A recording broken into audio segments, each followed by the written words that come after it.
Hello students, ये question JEE mains 2026 का complex number का क्वेश्चन है।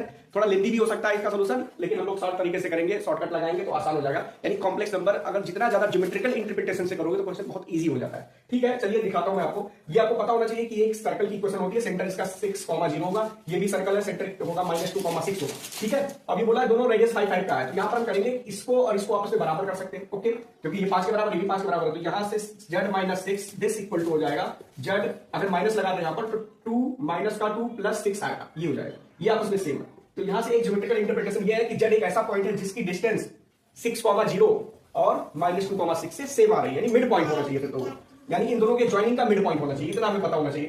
तो ये ज्योमेट्रिकल इंटरप्रिटेशन है। और अगर इसमें और देखना है तो हम ये बोलेंगे कि यार ये सेंटर के बीच की डिस्टेंस देखो, अगर मैं इसका ये देखो सेंटर इसका 6,0 और इसकी डिस्टेंस इसके साथ -2,6 के साथ अगर देखेंगे तो डिस्टेंस आ रहा है 10।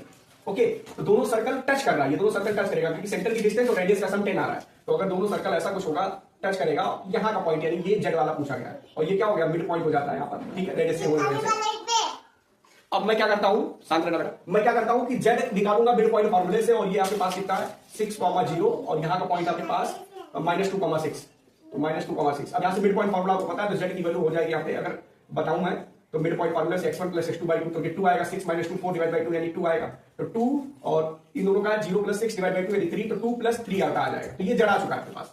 अब जो क्वेश्चन बोला है उसमें हम लोग पुट कर देंगे और आंसर आ जाएगा। ठीक है, तो मैं क्वेश्चन लिख देता हूं, इजी है, बस ज्योमेट्रिकल इंटरप्रिटेशन से क्वेश्चन बहुत आसान हो जाता है कॉम्प्लेक्स नंबर का।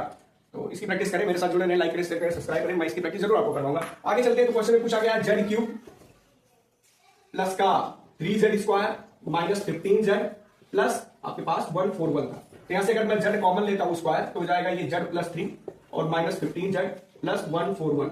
यहां से z स्क्वायर की वैल्यू हम लोग निकाल लेते हैं, तो z स्क्वायर हो जाएगा आपके पास a² + b², तो 4 - 9 और प्लस का 2ab, तो प्लस का 12 आएगा, तो फाइनली आंसर होगा -5 + 12 आएगा।